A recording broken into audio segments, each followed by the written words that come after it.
Boa noite a todos. Começaremos em instante no estudo.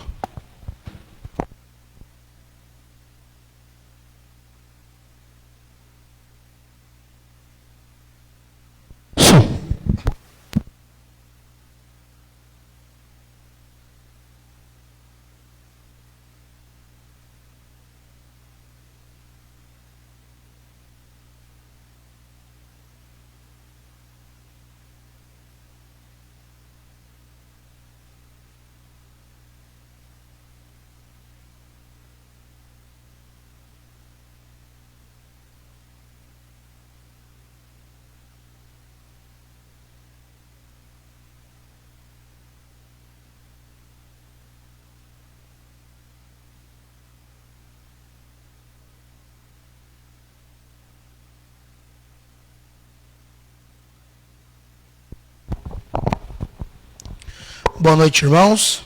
Boa noite aos presentes também. Está vindo mais gente agora, graças a Deus, né? Cumprimento a todos que estão em casa também, com a paz do Senhor Jesus. Vamos começar mais um estudo durante a semana, aprender mais uma porção da palavra do Senhor. Queria começar com uma oração. Vamos orar? Santo Deus, eterno Pai, faça-se presente nessa noite, aqui no nosso meio, Senhor, conduzindo nossas orações, nossos louvores e a exposição da Tua palavra, Pai, que é o que nós viemos consumir nessa noite, Senhor. Obrigado pela Tua graça salvadora por nossas vidas, obrigado pela saúde, obrigado pela liberdade religiosa que o Senhor dá a cada um de nós, de podermos louvar e engrandecer o Teu santo nome livres nesse país, Pai. Agora nós vamos aprender mais uma porção da Tua palavra, que o Senhor abre nossas mentes e corações. Clamamos ao Teu Espírito Santo para sermos iluminados, ó Pai, porque por mero intelectualismo, esse conhecimento vindo a nós, ele não será um conhecimento proveitoso, Pai. Mas precisamos do Teu Espírito de sabedoria e o Espírito de conhecimento vindo do Senhor, Pai, para discernirmos todas as coisas. Que o Senhor leve nossa mente e nosso coração cativo à Tua palavra e nos santifique, Pai, na Tua palavra. Perdoa os nossos pecados, nos ajude essa noite, nos conforme a imagem do Teu Filho cada dia mais, é o que eu oro em nome de Jesus. Amém. Vamos fazer uma leitura de um texto. Quero ler o Evangelho de Lucas, capítulo 13.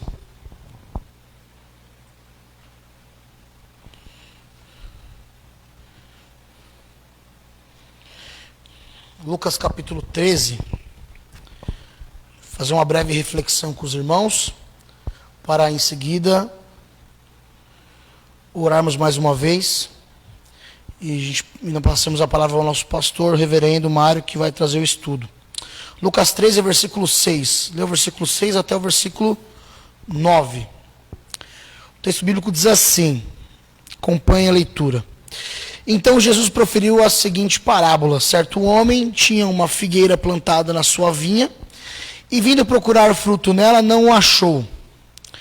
Pelo que disse o viticultor: há 3 anos venho procurar fruto nessa figueira, e não acho. Podes cortá-la,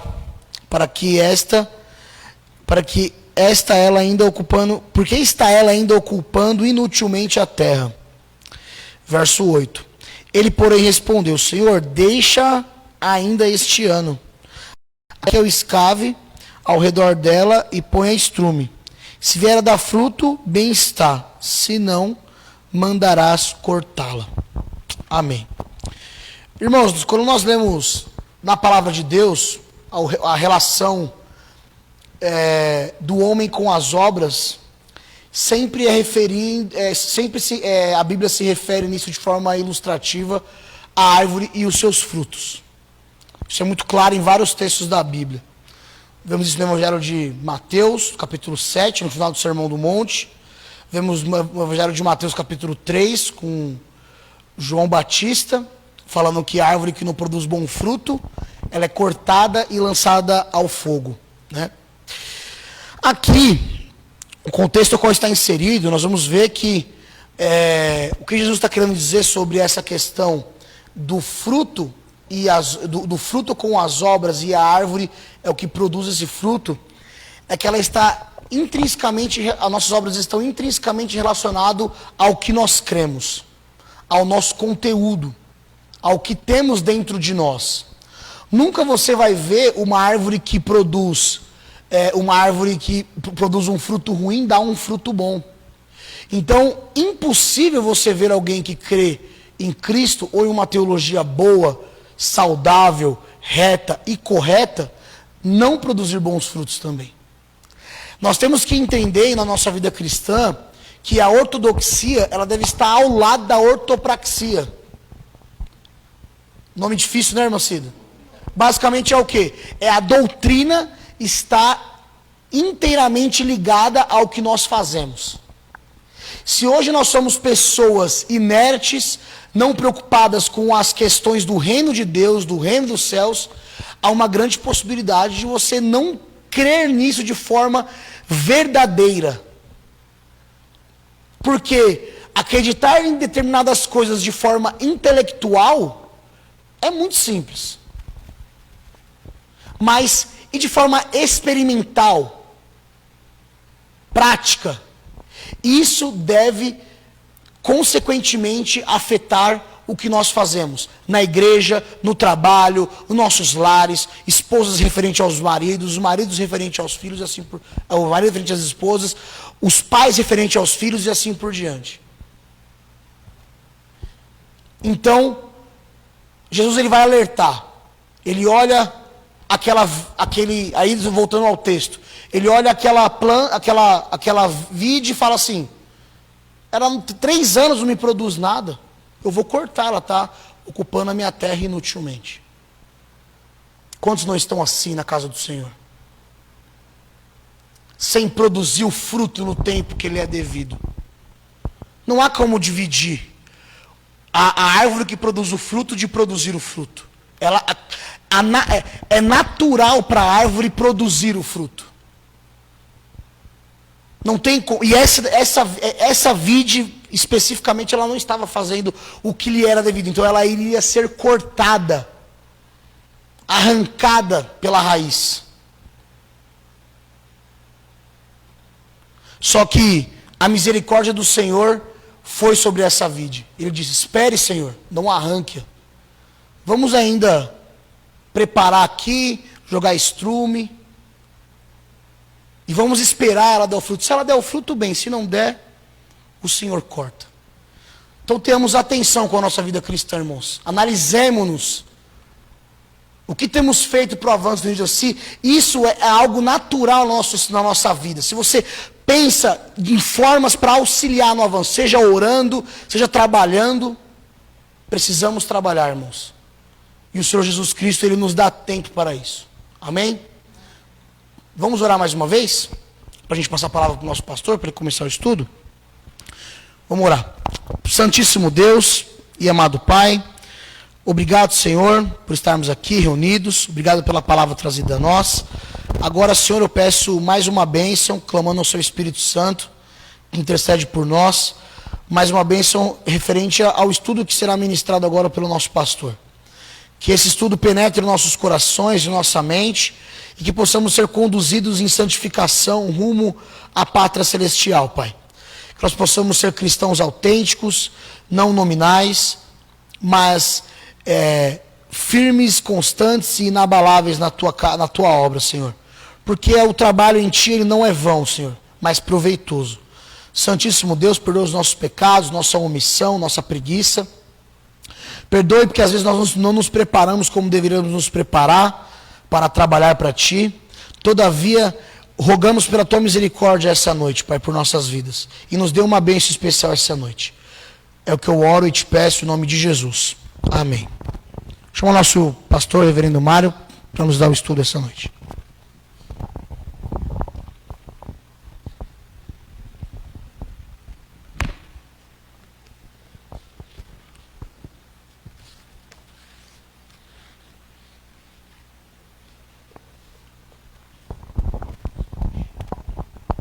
Graça e paz, irmãos.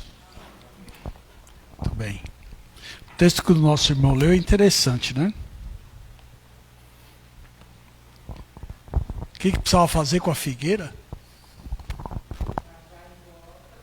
cavar em volta e fazer o quê? Ou seja, quando nós olhamos para esse texto e entendemos que a figueira somos nós, você precisa receber a boa palavra para você poder frutificar.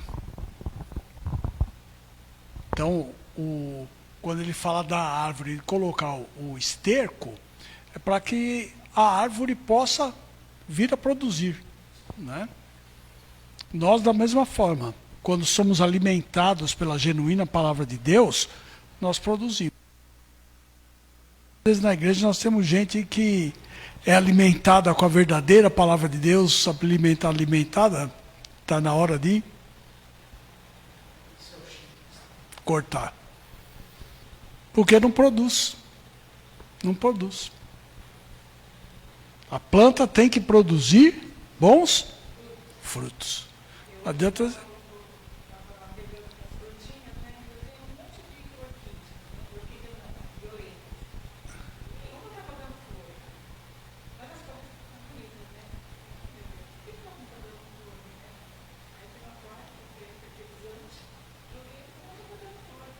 Então, é assim. A irmã está contando aqui da planta dela, que ela colocou fertilizante, ela não estava produzindo flor, agora está. Não é? É assim. Mas vamos lá, vamos continuar aqui o nosso estudo. Pai nosso, a oração que o Senhor nos ensinou, quem pode fazer esta oração? Nós paramos aqui no item 7 do nosso estudo, que fala sobre a santificação, que a santificação é o resultado da nossa união com Cristo. Então vamos lá. A doutrina sobre a santificação, como ensinada na Bíblia, é que nos tornamos santos por sermos unidos a Cristo. Não há santidade sem que haja essa união com Cristo. Ou seja, nós, né, que fazemos parte da figueira brava, né, fomos da vinha, né, brava, foi enxertado em Cristo. Então, sem estar em Cristo, não há como você santificar, né? Às vezes as pessoas acham que você ser bonzinho, você fazer as coisas direito. Não, não é. A santificação é o resultado da nossa união com Cristo, de tal modo que nos relacionamos com Deus e nos tornamos participantes do Espírito Santo. Quer dizer, eu preciso estar enxertado em Cristo para receber o Espírito Santo, para ter uma comunhão real com Deus. Senão não tem jeito. Ou seja, envolve as três pessoas da Trindade, né? Não é só um, são os três. É impossível falar de qualquer bênção da vida cristã sem que tenhamos em mente o fato de que estamos unidos a Cristo. Aliás, tudo que somos e temos é em Cristo. Nós temos visto isso aos domingos, quando estudamos a carta aos Hebreus, não é? Ele fala que Ele é o resplendor da glória de Deus. Todas as coisas nos vêm por Ele. Ele é o dono de tudo. Nós não recebemos nada se não for por meio dEle. Não é? Sabemos que o nosso bem, a nossa alegria e repouso é estar unidos ao Filho de Deus, conforme disse Calvino no seu estudo. A nossa união com Cristo é de tal forma vital que a Bíblia emprega diversas figuras para exemplificá-la. Abra sua Bíblia no Evangelho de João. Vamos ler a palavra de Deus. Se você tiver a sua Bíblia aí perto de você, Evangelho de João, capítulo de número 15. 15, verso de número 5, que fala exatamente, né, dessa introdução que nós tivemos, né? a videira e os ramos, não é? Então, verso de número 5.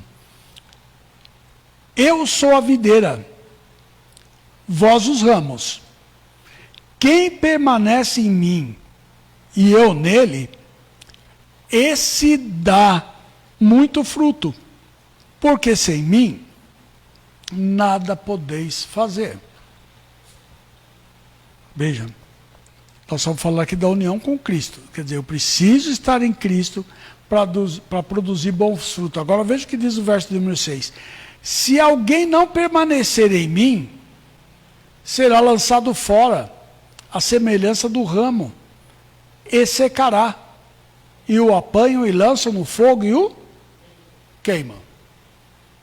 Então não adianta, o Senhor Jesus está dizendo aqui, ó, não adianta nada você ficar aqui na igreja, recebendo adubação, né, que é a palavra de Deus, fortalecimento, né, e não produz. E não produz. E não produz. Olha o que o texto diz. Olha o que a gente tem pregado aqui aos domingos e na escola dominical e no culto à noite. A irmã me lembrou aqui, nós entramos, ela falou assim, pastor, se negligenciarmos tão grande salvação, como é que nós escaparemos? O texto que nós vimos. Ué, é claro o ensino aqui. Veja, nós precisamos tomar cuidado nas nossas vidas com isso. Vamos ver. Carta do apóstolo Paulo aos Efésios.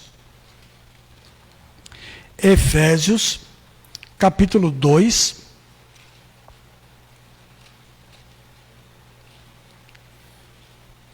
Versos de 20 a 22.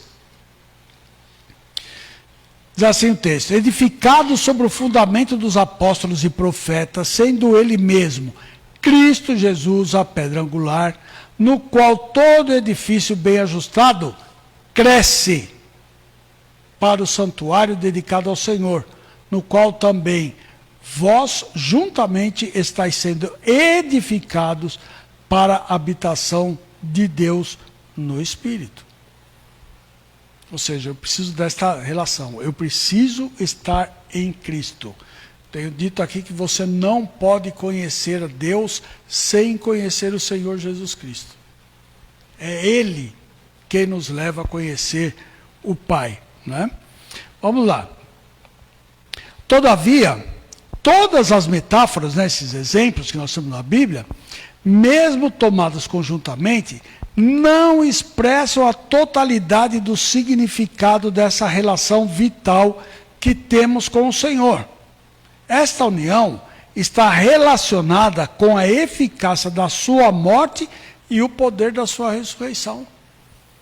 O texto da palavra de Deus diz assim: nós morremos com ele lá na cruz do Calvário, e com ele nós ressuscitamos. Agora, se você não está enxertado em Cristo, não faz parte de Cristo, você não tem como experimentar, né, esta mortificação da nossa carne e esse novo nascimento que nós temos agora no Espírito.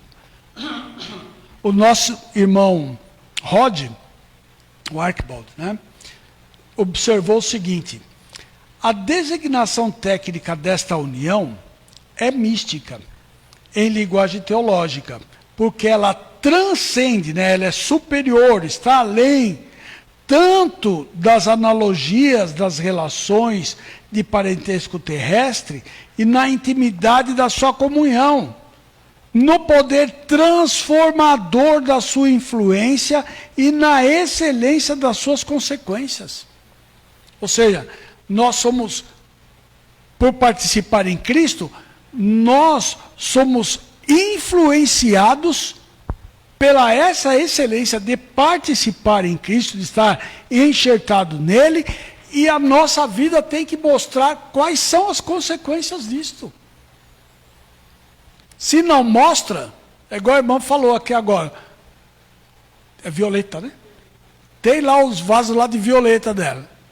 Ela pôs lá adubo, tratou, pôs água, colocou no lugar direitinho lá, e não produz. Nós, da mesma forma, estamos em Cristo, nós temos que produzir. Por isso que o nosso irmão aqui na introdução do nosso estudo falou exatamente isso, que a gente tem que trabalhar. A gente tem que trabalhar. Lá, Jesus orou ao Pai para que a nossa união com a Trindade fosse como a dele com o Pai. O que diz lá em João 17, 21? Abra suas Bíblias. João 17. João 17, 21. Lá na oração sacerdotal. Diz assim o texto da palavra do Senhor: a fim de que todos sejam um, e como és tu, ó Pai, em mim, e eu em ti, também sejam eles em nós, para que o mundo creia que tu me enviaste. Ou seja, nós temos a união, assim como Deus tem a união com o Filho, nós vamos fazer parte desta mesma união. Não é? Paulo, sintetizando esta nossa união com Cristo, diz: logo, já não sou eu mais quem vive, Gálatas 2:20, mas Cristo vive em mim, e esse viver que agora eu tenho na carne, vivo pela fé no Filho de Deus, que me amou e a si mesmo se entregou por mim. Aí eu leio essas coisas, essas passagens aqui na palavra de Deus, né? E vejo quão longe nós estamos desta realidade de estar em Cristo Jesus. Né? Ponto do apóstolo pode dizer: olha, não sou mais eu quem vivo, né? Cristo é que vive em mim. E esse viver que agora vivo na carne, vivo de que forma? Pela fé no Filho de Deus, que me amou e por mim se entregou. A nossa união ontológica, né, união de ser, né, ontos é ser, né, e logia é estudo, né, do estudo do ser, né, nossa composição. Então a nossa união ontológica com Cristo é vital, transformadora, pessoal e espiritual. Eu vou dizer aqui, intransferível. Ninguém pode fazer isso por mim, ninguém pode fazer isso por você. Eu tenho que fazer por mim, você tem que fazer por si. Estar em Cristo nos conduz invariavelmente ao desejo de sermos tal como Ele é. Tal como é, a semelhança de. Né? Porque nós não podemos ser igual a Cristo, porque Ele é Deus, nós não somos. Né? Mas Ele é o nosso padrão. Evidenciando, mais uma vez aqui, ó, os frutos dessa nossa união. Desejamos andar na luz como Cristo está, sendo Ele a própria luz do mundo. O problema é que os homens amaram mais as trevas do que a luz. A santificação deve ser vista como algo natural, resultado da nossa nova natureza espiritual e união com Cristo.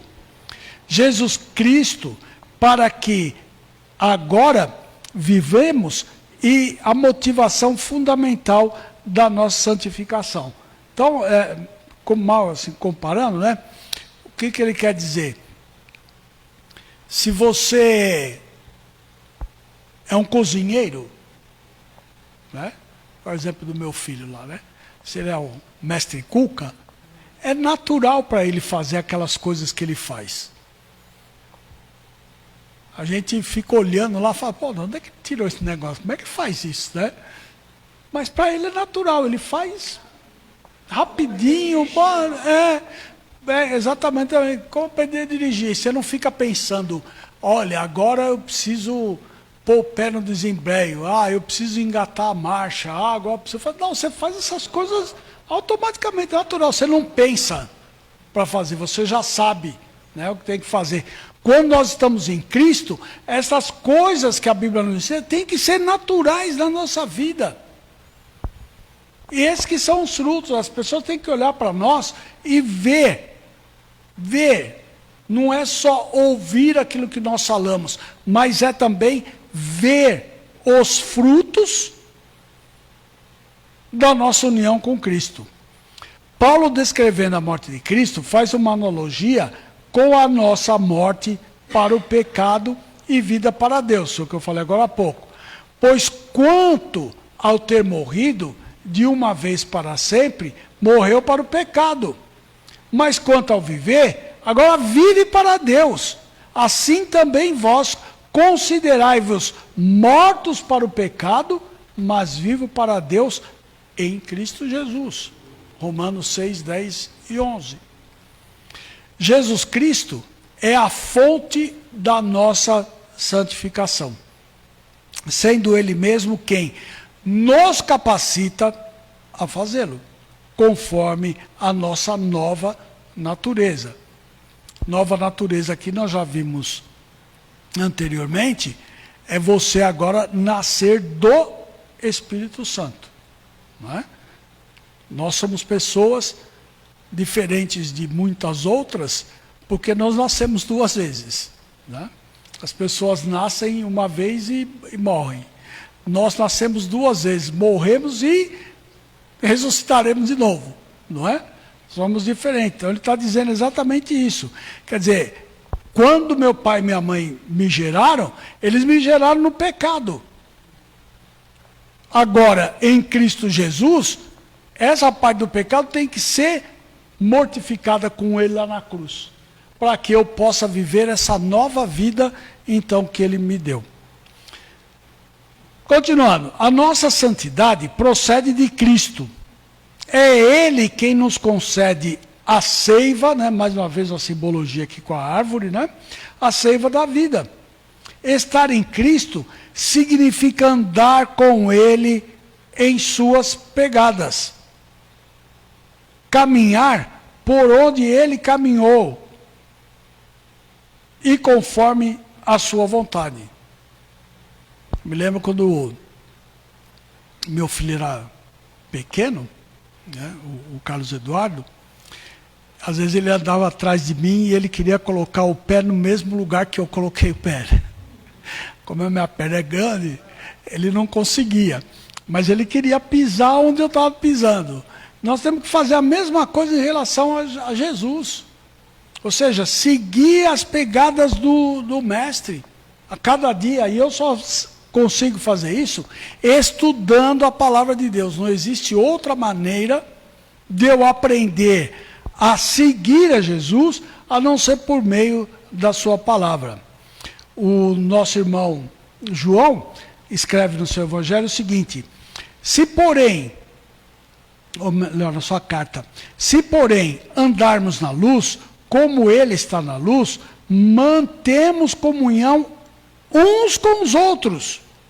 E o sangue de Jesus, seu Filho, nos purifica de todo pecado. Olha, veja o que o texto bíblico nos chama a atenção.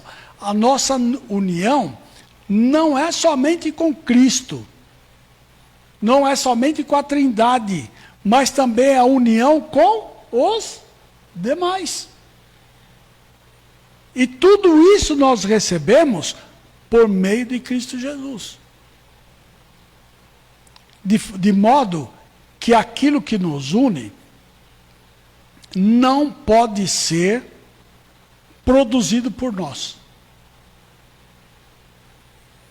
Assim, não, eu vou à igreja porque um gosta da música, o outro gosta do pessoal que vem, o outro gosta, sei lá, do chá, o outro gosta de não sei o quê, vão fazer, sei lá, acampamento, né, vão fazer um churrasco.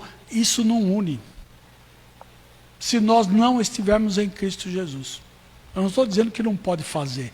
Eu estou dizendo que esse não deve ser o motivo pelo qual a igreja está unida.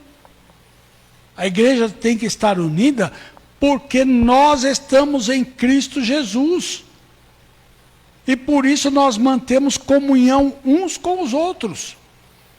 E João ainda continua: dizendo a respeito de Jesus, agora no Evangelho: eu sou a videira e vós os ramos.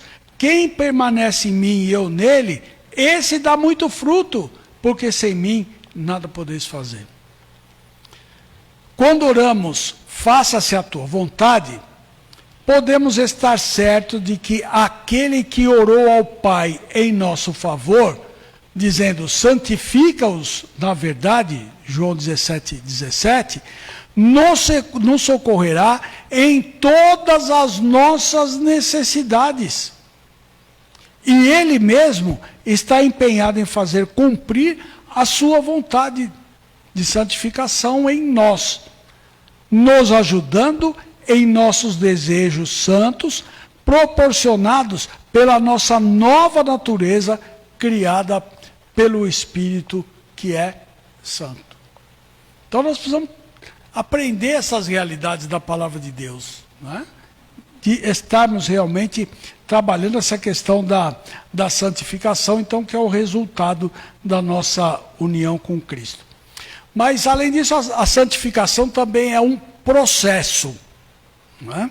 Ela tem um start em Deus, de Deus, né, por meio de Jesus Cristo, mas tem a nossa participação. De que forma? Nós vamos ver. A santificação começa com o nosso novo nascimento. Bom, o novo nascimento é um ato exclusivo da soberania de Deus. Deus nos escolheu, Deus nos chamou, Deus nos salvou, Deus nos redimiu, Deus nos justificou, e é desta forma. Então é um ato da soberana e livre vontade de Deus. Todavia, ela jamais terá fim nesta vida. É diferentemente da salvação. Você está salvo? Deus salvou? Salvou. A santificação não. Ela começa e nós temos a vida toda para viver em santificação, ou aprender a viver em santificação. Nós não somos perfeitos, ou perfeitos, nem o seremos enquanto estivermos nesse mundo de vida terreno. Todavia, buscamos a perfeição e caminhamos em direção a ela. Se eu perco isso de vista, eu começo a colocar diante dos meus olhos coisas que me afastam deste viver diário com Deus por meio de Jesus Cristo em santificação. Aí eu coloco emprego em primeiro lugar, coloco, sei lá, passeio, dinheiro e tantas outras coisas no lugar. Porque eu não estou de fato buscando a perfeição que Deus requer. Eu sei que eu não vou conseguir, mas isto não me desmotiva e nem me impede de prosseguir em santificação. Porque nós seremos santos quando nós estivermos lá com Ele, livres do pecado. Aqui, enquanto nós estivermos, nós não somos livres do pecado, né?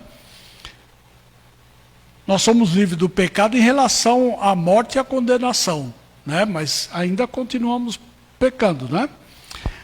O apóstolo Paulo diz o seguinte a respeito desta santificação: não que eu já tenha recebido, ou tenha já obtido a perfeição, perfeição aqui no sentido de santificação, né? Mas prossigo para conquistar aquilo para o que também foi conquistado por Cristo Jesus. Irmãos, quanto a mim, mais uma vez, não julgo haver alcançado, mas uma coisa faço, por isso a nossa participação. Mas eu faço, né? Uma coisa eu faço, esquecendo-me das coisas que para trás ficam e avançando para as que diante de mim estão, prossigo para o alvo, para o prêmio da soberana vocação de Deus em Cristo Jesus. É isso que nós precisamos fazer. Deixa as coisas lá de trás para trás. Ué, em Cristo tudo não se fez novo? E como é que eu vou ficar carregando, puxando as coisas lá de trás para a minha vida? Não pode. Não pode. Eu tenho que andar agora buscando a perfeição. Deixa as coisas do passado lá para o passado e vamos viver agora essa nova realidade de vida.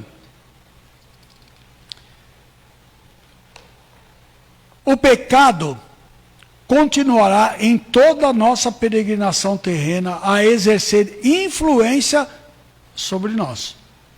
Por isso, qualquer conceito de perfeccionismo espiritual que declare que o crente não mais peca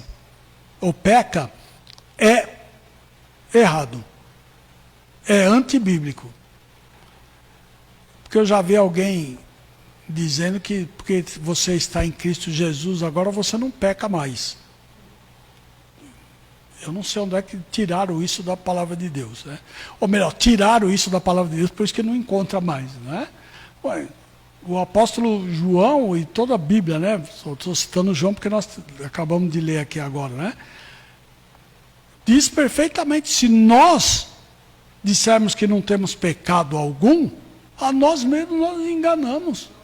E a verdade não está em nós. Nós pecamos, não é? A palavra de Deus ensina enfaticamente que nós pecamos, mesmo após o nosso novo nascimento. O que nos distingue da nossa antiga condição é que não mais temos prazer no pecado.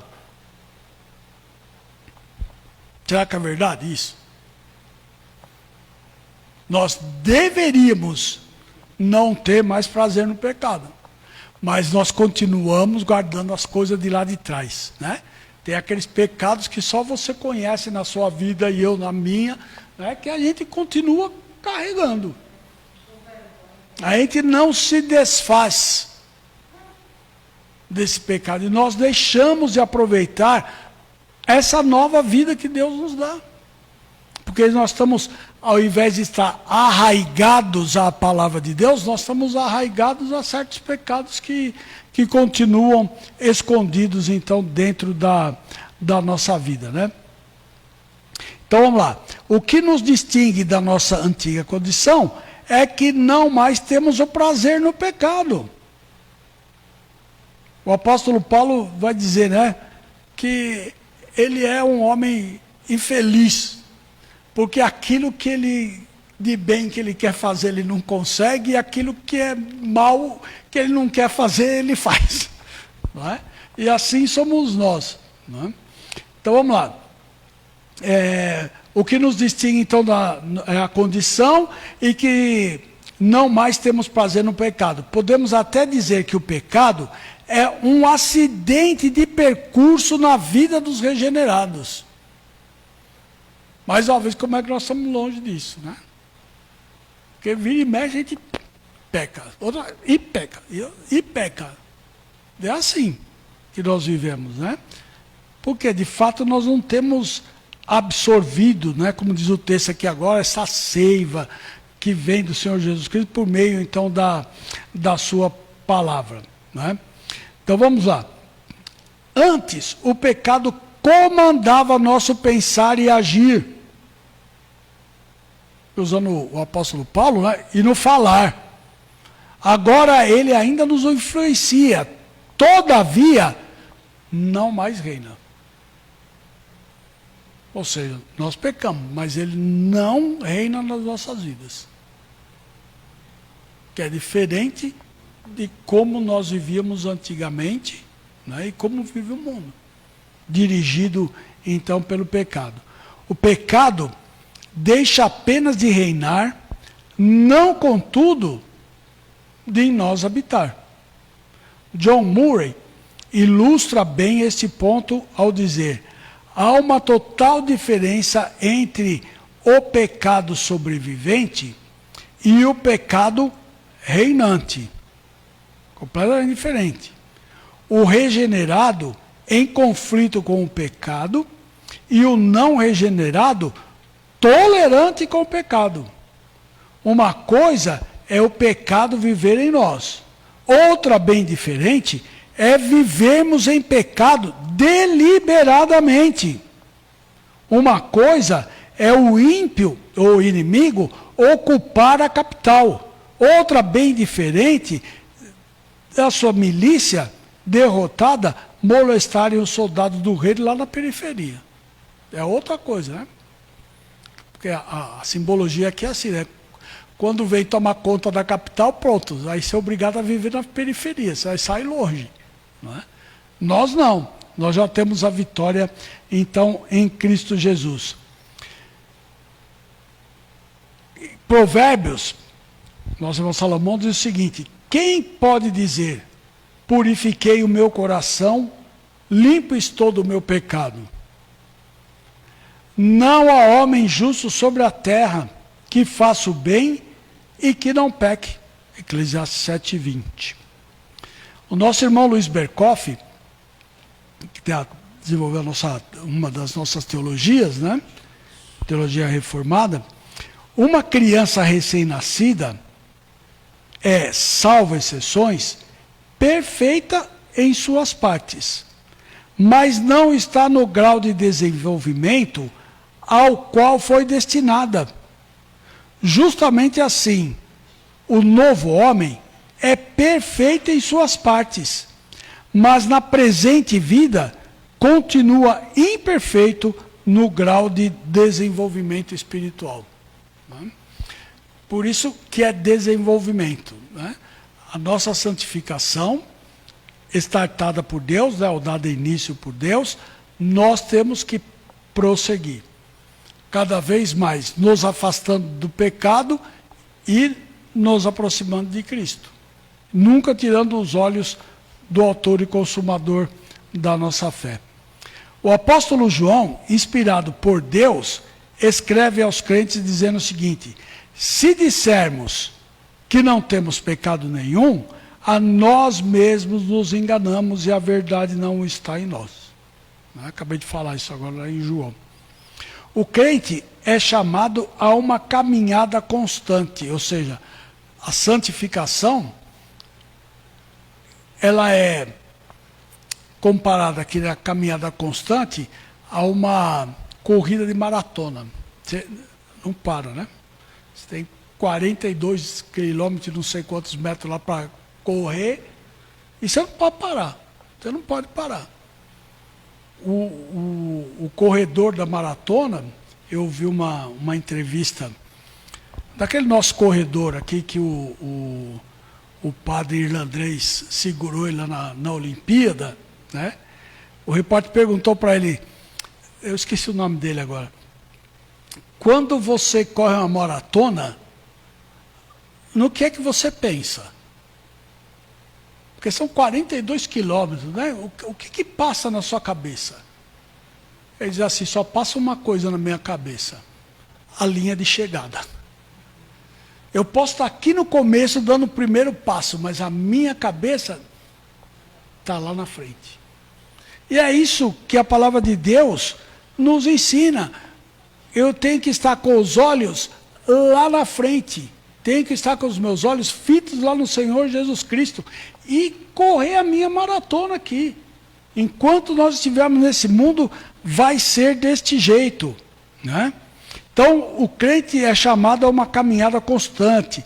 Os cristãos eram reconhecidos como aqueles que eram os do caminho. Então, a primeira vez que nós somos identificados foi dessa forma, né? Somos do caminho.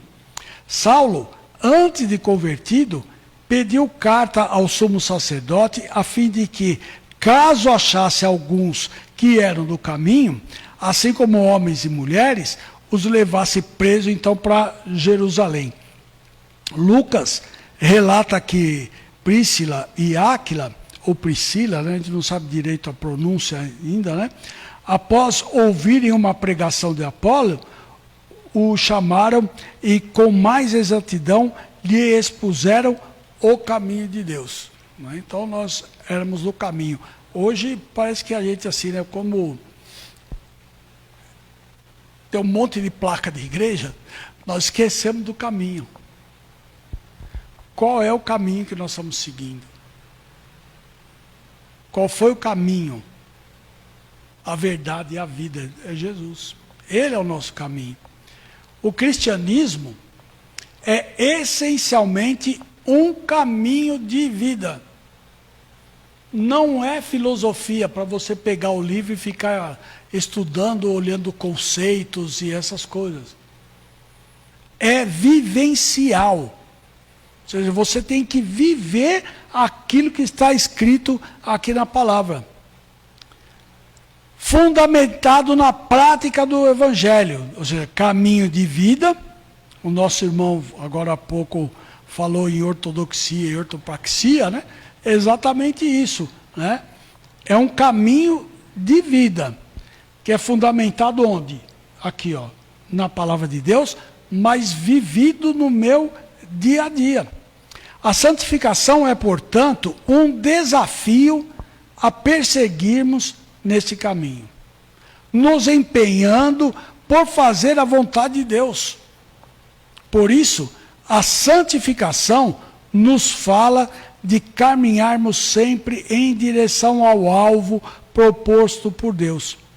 Com os nossos corações humildes, desejamos ou desejosos de agradar a Deus e de fazer a sua vontade com o sentimento adequado. Isso é santificação, que é um processo. Você sabe que tem que fazer e vai fazer. Não espera por ninguém, não. Mesmo porque é intransferível.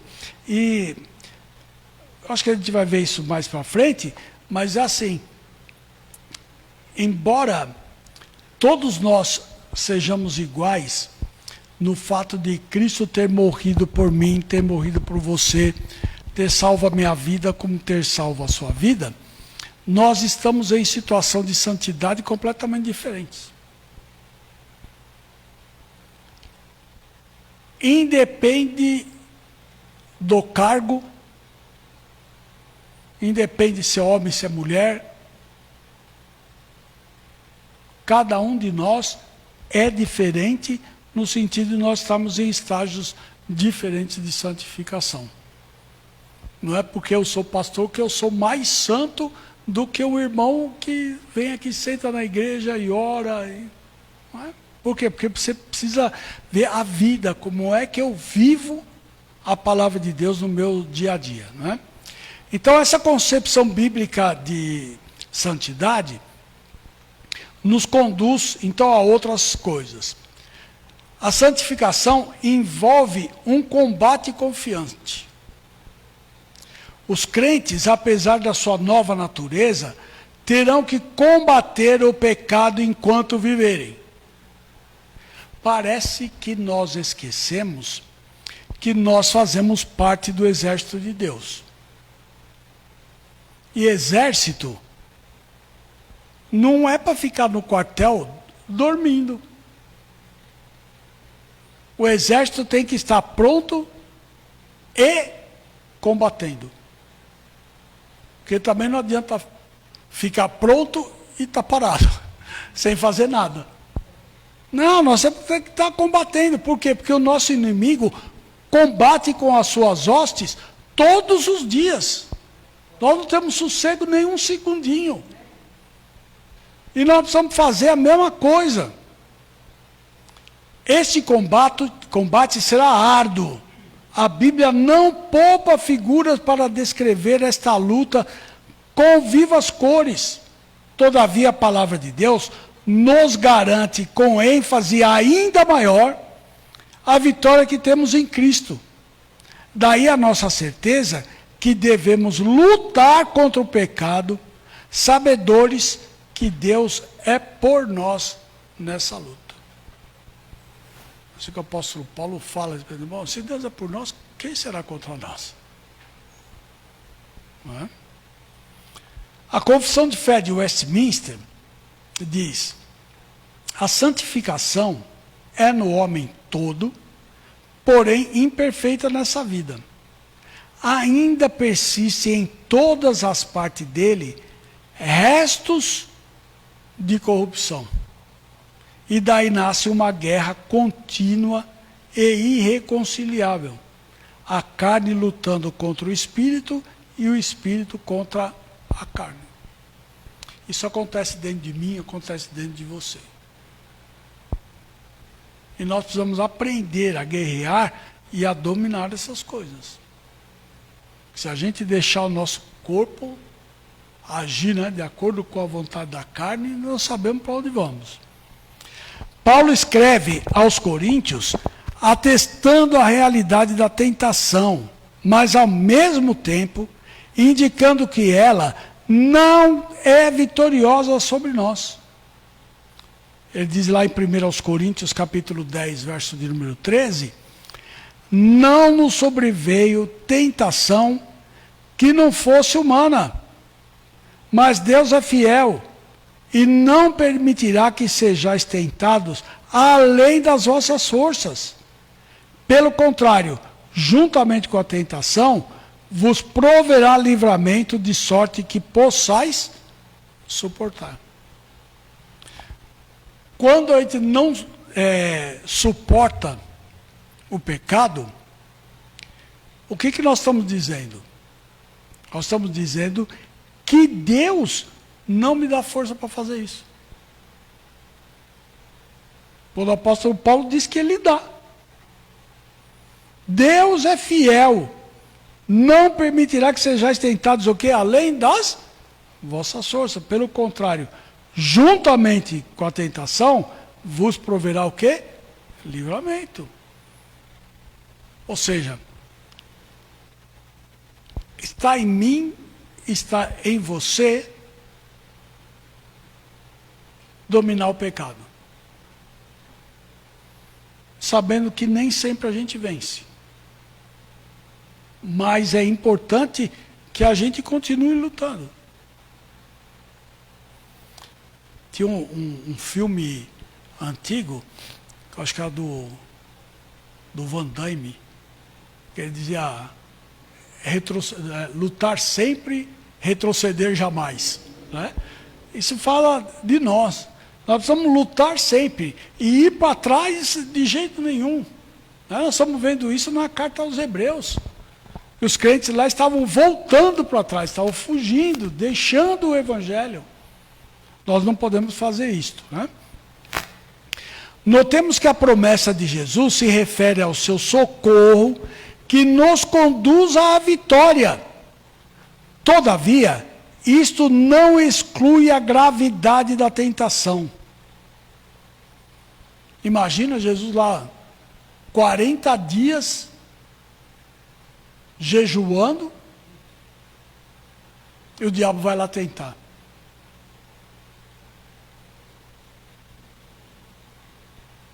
Nós ainda não jejuamos 40 dias ainda. Mas nós somos tentados todo dia. Somos tentados todo dia. E nós temos que aprender a resistir. A luta contra a carne, o mundo e o diabo é grave. Não pense que é brincadeira, não. Em nosso desejo renovado de agradar a Deus, encontramos sempre no pendor da nossa carne uma luta contra esse propósito, para que façamos a vontade do velho homem. Surgindo daí um combate encarniçado, um combate renhido. Todavia, a nossa nova natureza triunfará pelo Espírito de Deus, que em nós habita, cuja presença nos edifica como filho de Deus. Abra sua Bíblia em Romanos. Carta do apóstolo Paulo aos Romanos, capítulo de número 8.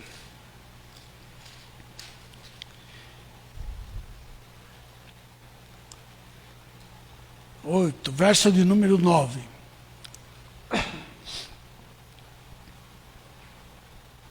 Romanos 8, verso de número 9. Ele diz assim: vós, porém, não estáis na carne, mas no Espírito, se de fato o Espírito de Deus habita em vós. E se alguém não tem o Espírito de Cristo, esse tal não é dele. Veja o verso de número 14. Pois todos os que são guiados pelo Espírito de Deus são filhos de Deus. 16. O próprio Espírito testifica com o nosso Espírito que somos filhos de Deus. E nós temos que aprender a fazer a vontade do Pai. O escritor de Hebreus, que nós estamos vendo, né? Tendo em vista o combate cristão, toma o sofrimento de Cristo como exemplo e estímulo para a igreja. Ele diz lá no capítulo 12, verso 3.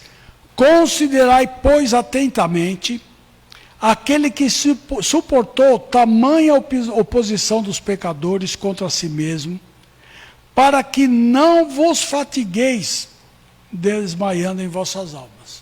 Que foi o sermão do domingo passado. Né?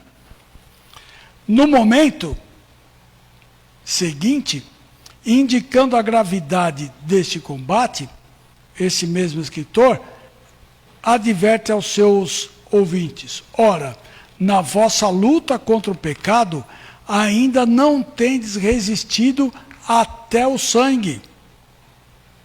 Hebreus 12, 4. A Bíblia não deixa dúvida de que qualquer santidade verdadeira em nós estará debaixo de fogo hostil o tempo todo. Fazendo aqui comparação com a guerra, né? Bombardeio direto, né? Da mesma forma como o nosso Salvador esteve. Ou seja, se ele é o nosso modelo, se ele é o nosso mestre, da mesma forma que ele foi tentado, nós vamos ser tentados também. Mas ele suportou tudo isso e venceu por nós, e por isso cabe a nós também suportarmos, como diz o apóstolo Paulo, varonilmente, né? Com toda a força. Tá bom? Vamos parar por aqui hoje, já está terminando aqui o nosso horário. Eu quero convidar você a continuar nos seguindo, né? Convide seus amigos, convide familiares, né? Para que também assistam os nossos estudos, quer dizer, o estudo da palavra de Deus, para que você possa crescer em santidade e vencer o pecado que tenazmente nos assedia. Domingo de manhã, escola dominical, nós estamos estudando a carta aos Hebreus, versículo por versículo. E às 9h15 começa a nossa escola, com uma reunião de oração que vai até 15 para as 10. Das 15 para as 10 até as 11 horas, nós temos o estudo da palavra de Deus e você está convidado a participar conosco. Pode vir que aqui tem máscara, tem álcool em gel, tem lugar para você ficar separado aqui com distância regulamentar. Pode vir para nós estudarmos a palavra. E à noite, às 19 horas, o culto vespertino. Que Deus te abençoe, que você tenha tido uma terça-feira abençoada, uma terça-feira agora de descanso nos braços do Senhor, e que amanhã o nosso dia possa ser de luta e vitória diante do pecado. E que Deus nos abençoe. Amém?